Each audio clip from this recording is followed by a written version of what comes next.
Y'all already know what it is.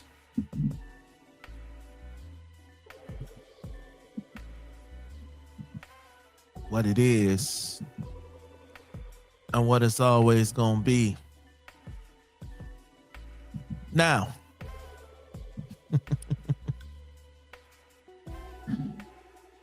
as we move closer to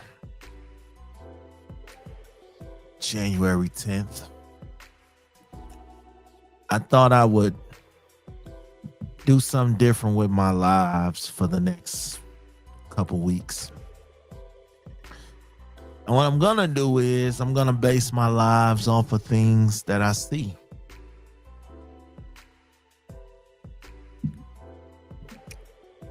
Tonight's episode is very simple. You know, I'm going to do lives based off songs, right? And it's gonna be just different songs that I feel have a deeper message.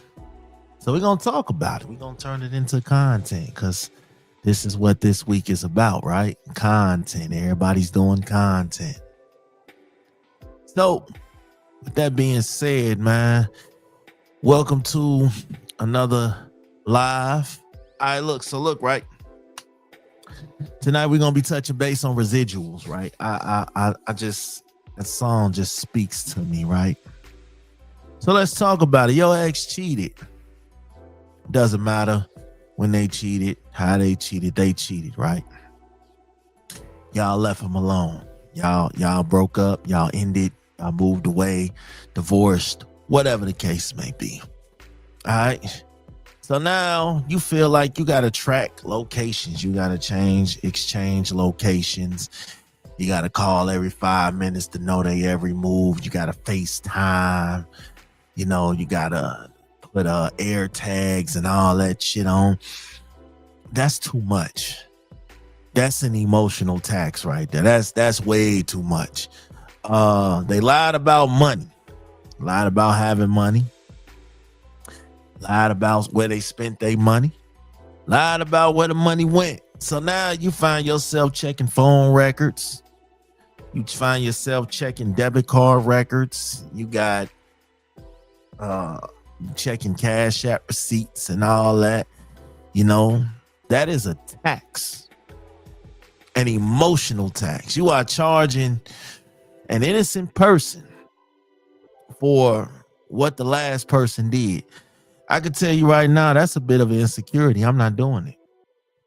If you got to watch my every move because based off the fact of what your past did, so now you want to take it out on me, you want to punish me for a crime I did not commit, that extra skepticism, that's a residual bill that's coming due that I'm not willing to pay. I'm not going to hold you. All right? You start shutting down because because arguing used to be unsafe. Y'all used to get into it. Y'all used to fight. It got physical. Whatever the case may be. Now, in this go round, you shut down communication. You don't want to talk. You don't want to have a discussion, you know. In your last relationship, speaking up meant a 3-day fight. That meant y'all fought, argued, slept in different beds, slept on the couch, did petty shit, singing R&B songs at the top of your lungs and things like that. So now when you upset, right, what do? You shut down. You go silent. All right? You're paying a silence tax, okay? Because you're scared of a reaction that isn't even happening. Like, you don't even know what this person's reaction is going to be, but because you're scarred, you're emotionally damaged over there, you're gonna just, you know, stay silent, stay to yourself, gone about your day. That shit don't work. You know what I'm saying? You can't make somebody else pay for that. You shutting down over here is going to cause a fight in a different way, because shutting down ain't always the answer. And by you shutting down, you know, you causing a lot more harm than you are good. And that causes a fight that a lot of people tend to ignore and avoid. The silence tax sucks. You know what I'm saying? Some people walk away. Some people turn on their headphones, turn on their music. Some people just ignore the conversation completely. You know what I'm saying? The silence tax sucks. All right. But again, you are making someone pay for something that they had nothing to do with. It happens. It really does. What up, DJ Pedway? I think that's say Pedway. What up? So then the next one is that you know that you're paying a tax is you need them to tell you that you beautiful or handsome 10 times a day. Why? Because the last person made you feel so small, inadequate, unattractive, all of that in notion, you know what I'm saying? That type of neediness is nothing wrong with that. Don't get it twisted. Is the residual cost of damaged self-esteem. So you're paying a self-esteem tax now because you are draining the new relationship to fill the hole from the last one.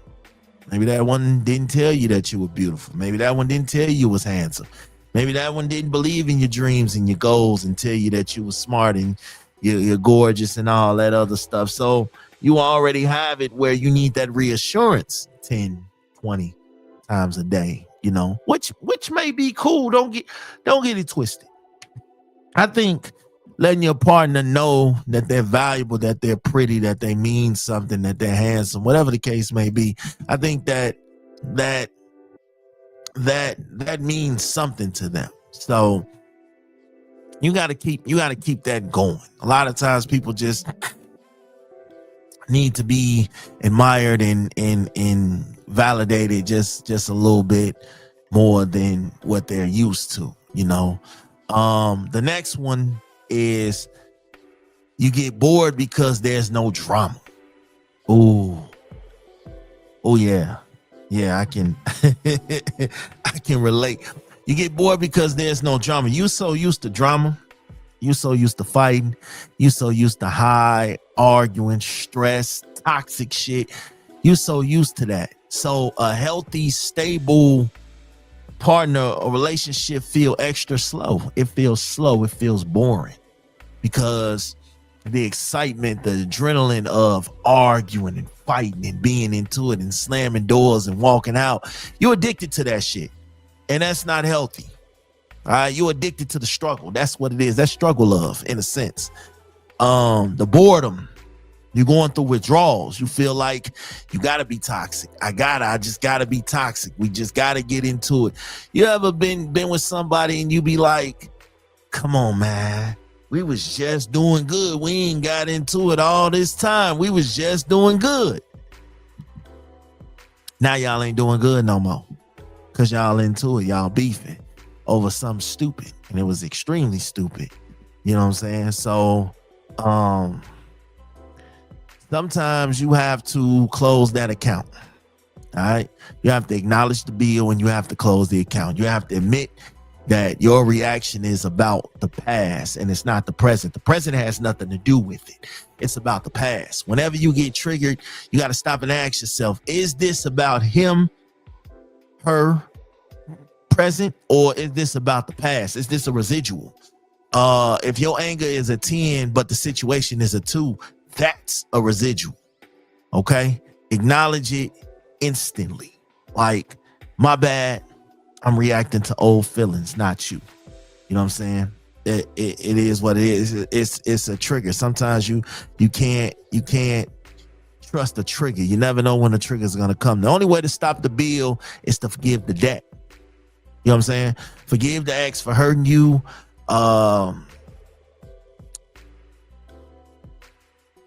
Forgive the ex for hurting you. Forgive yourself for staying too long, because if this is all this hurt, it ain't just happened in a couple of weeks. If this hurt was built up. So once you forgive, the residual checks stop coming because now the taxes aren't there anymore. You don't have to make that person pay. You settle the account so you can build wealth in a new house. You can accumulate, credit for new situations. Sometimes you got to look at your partner and say, listen, you are not my ex. Like literally say it. Remind yourself of their track record. Their track record is not this current track record. And if they haven't lied or mistreated you or cheated or anything like that, stop treating them like that. Stop treating them like a liar if they ain't never lied. Stop treating them like a cheater if they ain't never cheated. And if they have, listen, if they have, right? But you still stayed and you tried to work it out, you got to get them a clean credit score. You can't sit here and make these people pay. And let me just say this, man. There are men out here that are trying their ass off. There are women out here that are trying their ass off.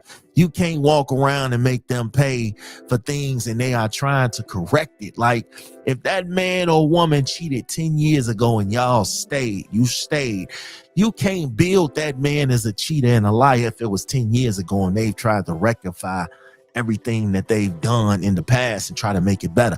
You got to give them some type of leeway. You know what I'm saying? You can't forever punish them for what they did 5 years ago or 2 months ago or 3 months ago or 8 years ago. Like you got to get them leeway. You got to get them grace. You know what I'm saying? You can't.